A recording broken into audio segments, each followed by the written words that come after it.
মেয়েরা বোরকা না পরে বোরকার বদলে বড় জামা ও হিজাব পরে কি বাইরে যাওয়া যাবে? নামাজে অতিরিক্ত হাই আসলে করণীয় কি? আজানের সময় মেয়েদের মাথায় কাপড় দেওয়া এবং কাপড় থাকা বাধ্যতামূলক কিনা? কার সাথে আমার বিয়ে হবে তাকে একদম নির্ধারণ করা, নাকি এটা কর্মফল? নামাজরত অবস্থায় শিশু জানামাজে প্রসাব করে দিলে করণীয় কি? নামাজ ছেড়ে দিব নাকি চালিয়ে যাব? নামাজের মধ্যে যদি একাধিকবার ভুল হয় তাহলে করণীয় কি? নেককার বিবি পাওয়ার জন্য করণীয় কি জানাবেন? কাউকে জীবনসঙ্গী পাওয়ার জন্য দোয়া করা যাবে কি না? চেহারায় ঘন দাড়ি থাকলে অজুর পানি কতটুকু পৌঁছাতে হবে? সন্তান জন্ম নিলে কি তার কানে আজান দিতে হবে? কোনো কারণে না দিলে কি করতে হবে? আর বিলম্ব না করে আপনাদের ইতোমধ্যে যে প্রশ্নগুলো আমাদের কাছে এসেছে সেগুলোর উত্তর দেওয়া পালায় আমরা চলে যাই এবং শুরু করি আপনাদের প্রশ্নগুলোর উত্তর দেওয়ার ক্ষেত্রে।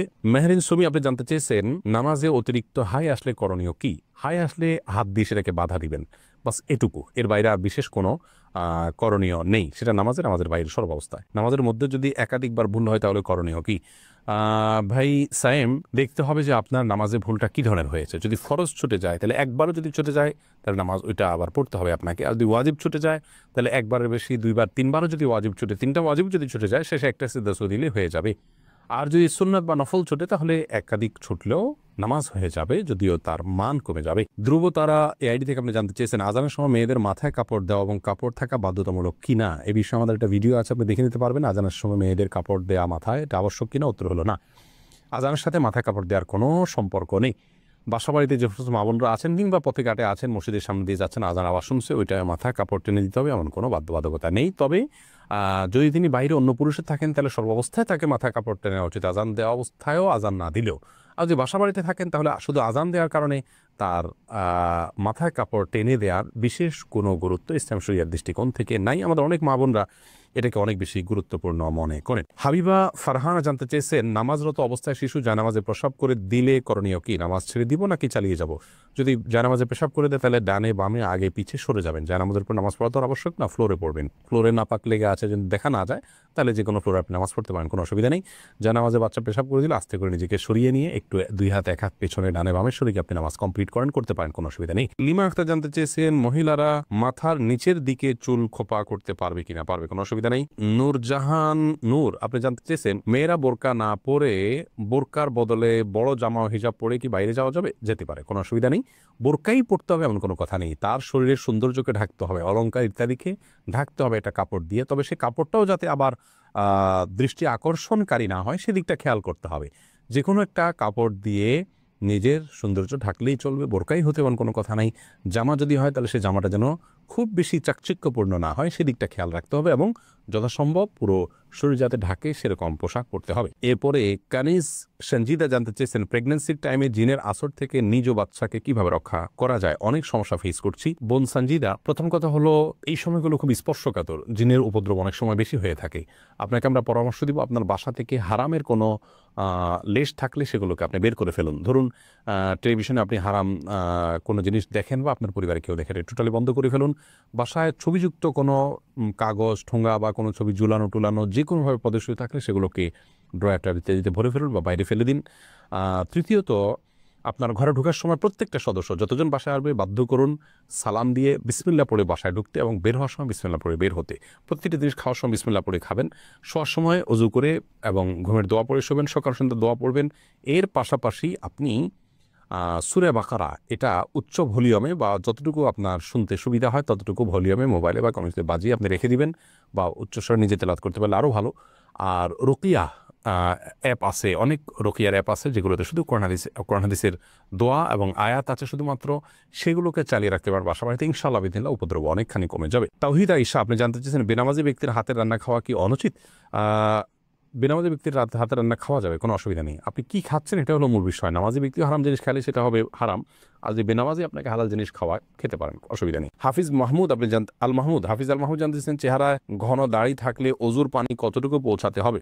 চেহারা যদি ঘন পানি থাকে, এই দাড়ি থাকে, তাহলে আপনার দাড়ির গোড়া পর্যন্ত পানি পৌঁছানো যদি অসম্ভব হয়, কঠিন পর্যায়ের হয়, তাহলে সেক্ষেত্রে দাড়ির প্রকাশ্য অংশে শুধুমাত্র পানি পৌঁছাইতে হবে, যতটুকু ভেতর পর্যন্ত যায় ততটুকু পৌঁছাইতে হবে, গোড়া পর্যন্ত পৌঁছানো বাধ্যতামূলক নয়।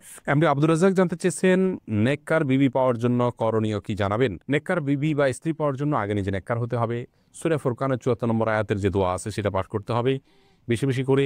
সেই সাথে নেক সঙ্গীদের সাথে আপনার উঠা বসা করতে হবে, নেক পরিবেশের সাথে থাকতে হবে, ভালো সোসাইটির সাথে থাকলে ভালো সোসাইটির সন্ধান পাবেন এবং ভালো দিন প্র্যাকটিস করেন এরকম মেয়েদের খোঁজখবর নিয়ে বের করতে হবে, আল্লাহর কাছে দোয়াও অব্যাহত রাখতে হবে। রাশেদুল ইসলাম জানতে চেয়েছেন, সন্তান জন্ম নিলে কি তার কানে আজান দিতে হবে? কোনো কারণে না দিলে কি করতে হবে? প্রথমত সন্তান জন্মের পর তার কানে আজান দেওয়ার বিষয়টি অনেকগুলো হাদিসে বর্ণিত হয়েছে। হাদিসগুলো সনদগুলো সবগুলোই মোটামুটি দয়ী পর্যায়ের। এই জন্য সৌদি আরবের সাবেক গ্র্যান্ড মুফতি শেখ আব্দুল্লাহ বিন বাজ রাহিমাহুল্লাহ তিনি বলেছেন যে এ বিষয়ে আমল করা যেতে পারে, যেহেতু অনেকগুলো হাদিস আছে এবং মুস্তাহাব পর্যায়ের জিনিস করা যেতে পারে, কিন্তু কোনো কারণে যদি কেউ না করে থাকেন, ছুটে যায়, কোনো অসুবিধা নেই, এটার জন্য কোনো প্রায়শ্চিত্ত করতে হবে না। আতিকুর রহমান আপনি জানতে চাইছেন, কবর জিয়ারত করার সময় আমরা সূরা পড়ি, আসলে কবর জিয়ারত করার সময় আমরা কি পড়বো, দোয়া কিভাবে করব, কবর জিয়ারতের নিয়ম জাস্ট এটি লিখে দিলে আমাদের এই পেজে একটা ভিডিও পাবেন, বা আমাদের ইউটিউব চ্যানেলে আসুন্নাহ ফাউন্ডেশন লিখে দিলে যে চ্যানেল আসবে সেখানে একটা ভিডিও পাবেন, আপনি কবর জিয়ারত করার সম্পর্কে বিস্তারিত সেখানে জানতে পারবেন। কবর জিয়ারতের জন্য কোনো দোয়া পড়ার কোনো সূরা পড়ার কোনো আবশ্যকতা নেই, মূলত সালাম এবং শান্তির দোয়া করবেন মৃত ব্যক্তির জন্য। সালামুন আলাইকুম দারাকুম মিনিন ওয়া ইন্না ইনশাআল্লাহু গুনাহ, এখন বিভিন্ন রকমের সালামের ভাষ্য ফরম্যাট হাদিসে আসছে, সেগুলো যে কোনো একটা পড়লে হবে। সিয়াম পাটোয়ারি জানতে চেয়েছেন, কাউকে জীবনসঙ্গী পাওয়ার জন্য দোয়া করা যাবে কি না? নির্দিষ্ট কাউকে জীবনসঙ্গী হিসাবে পাওয়ার জন্য দোয়া করা যাবে কিনা এ বিষয়ে আমাদের একটি বক্তব্য রয়েছে, এই পেজে পাবেন, আমাদের ইউটিউব চ্যানেলে পাবেন, সেখান থেকে আপনি জানতে পারেন। আর এর বাইরে আপনার কোনো ব্যক্তিকে জীবনসঙ্গী হিসাবে পাওয়ার জন্য নির্দিষ্ট করে দোয়া করার বিষয়ে সংক্ষেপে শুধু এটুকু বলবো যে এটা করা উচিত না, বরং এভাবে বলা উচিত, আল্লাহ অমুকের সাথে সম্পর্ক হলে সেটা যদি আমার জন্য কল্যাণের হয় সার্বিকভাবে, তাহলে আপনি আমার জন্য সেটাকে সহজ করে দিন, আর যদি আমার জন্য অকল্যাণ হয় তাহলে আমার থেকে দূরে সরিয়ে দিন। এক কথায় কল্যাণকর হলে যেন আল্লাহ আপনাকে পাইয়ে দেন, সেই দোয়াটা আপনি করবেন, বাকি সর্বাবস্থায় তার জন্য আপনি দোয়া করবেন এরকমটি উচিত নয় যে আল্লাহ সে ভালো হোক আর মন্দ হোক আমি তাকে জীবন সঙ্গিনী হিসাবে চাই, এরকম অন্ধের মতো দোয়া করা উচিত না, কারণ আপনি যেটাকে ভালো মনে করছেন সেটা ভালো নাও হতে পারে, সেই জায়গা থেকে সাবধান থাকা উচিত। এমডি আনোয়ার খান আপনি জানতে চেয়েছেন, কার সাথে আমার বিয়ে হবে তাকে একদম নির্ধারণ করা নাকি এটা কর্মফল? ভাই আনোয়ার, এটা নির্ধারণ করা, আল্লাহ রাব্বুল আলামিন নির্ধারণ করে দিয়েছেন কার সাথে কার বিয়ে হবে। নবী করিম সাল্লাল্লাহু আলাইহি ওয়াসাল্লাম একটা হাদিস থেকে সুস্পষ্টভাবে বিষয়ে আমরা নির্দেশনা পাই। এরপরে সঞ্জিতা আক্তার আপনি জানতে চেয়েছেন, কেউ চাপে পড়ে তালাক দিলে তালাক হবে কিনা?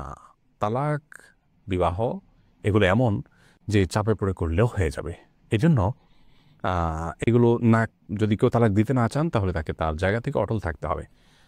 যদি কেউ জবরদস্তি করে আপনার থেকে তালাক নেয়, কারো কাছ থেকে তালাক নেয়, তাহলে কিন্তু তালাক পতিত হয়ে যাবে। টিপ পরার শরঈ বিধান কি? সালিম ইবনু সাখওয়াত আপনি জানতে চেয়েছেন, ভাই সালিম ইবনু সাখওয়াত, টিপ পরা একজন ইমানদার নারীর জন্য নানা কারণে শোভনীয় নয়। প্রথমত হিন্দুরা বিশেষ করে লাল টিপটা পরা উচিত নয়, আরও বেশি যে হিন্দুরা সিঁদুর পরে থাকেন এটা তাদের ধর্মীয় আদর্শের জায়গা থেকে হয়, সেইটার সাথে সাদৃশ্যপূর্ণ হয়ে যায়, সেই জায়গা থেকে ইমানদারকে অমুসলিমের সাথে সাদৃশ্যপূর্ণ সংস্কৃতিও গ্রহণ করতে ইসলাম নিষেধ করেছে।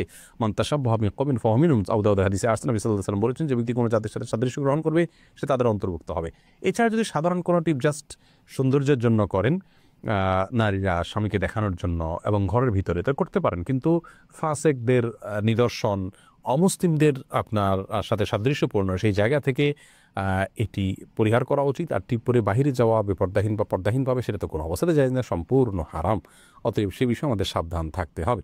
নূরজাহান নূর আপনি জানতে চেয়েছেন, মেয়েরা বোরকা না পরে বোরকার বদলে বড় জামা ও হিজাব পরে কি বাইরে যাওয়া যাবে? যেতে পারে, কোনো অসুবিধা নেই, বোরকাই পড়তে হবে এমন কোনো কথা নেই, তার শরীরের সৌন্দর্যকে ঢাকতে হবে, অলংকার ইত্যাদিকে ঢাকতে হবে এটা কাপড় দিয়ে, তবে সে কাপড়টাও যাতে আবার দৃষ্টি আকর্ষণকারী না হয় সেদিকটা খেয়াল করতে হবে।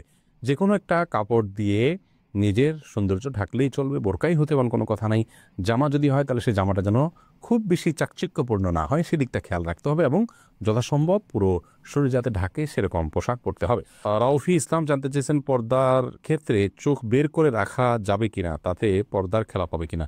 চোখ বের করে রাখতে পারবেন, চোখ বের করতে রাখতে পারবেন, কোনো অসুবিধা নেই, কারণ এটা আপনার চলার জন্য জরুরি, কিন্তু চোখেরও সৌন্দর্য যাতে অন্য কেউ দেখতে না পারে সেজন্য সানগ্লাস বা অন্য কিছু ব্যবহার করা উচিত। অন্তত এটা হলো নিজের আত্মসম্মানের ব্যাপার, যে আমার শরীরের কোনো অংশ দেখে কেউ বাজে চিন্তা করবে আমাকে নিয়ে, কেউ মনে মনে জেনা করবে, সেই সুযোগ না দেওয়া হলো একজন আত্মসম্মান বোধ সম্পন্ন একজন ইমানদার মানুষের কাজ। সেই জায়গা থেকে এই চেষ্টাটা থাকা ভালো।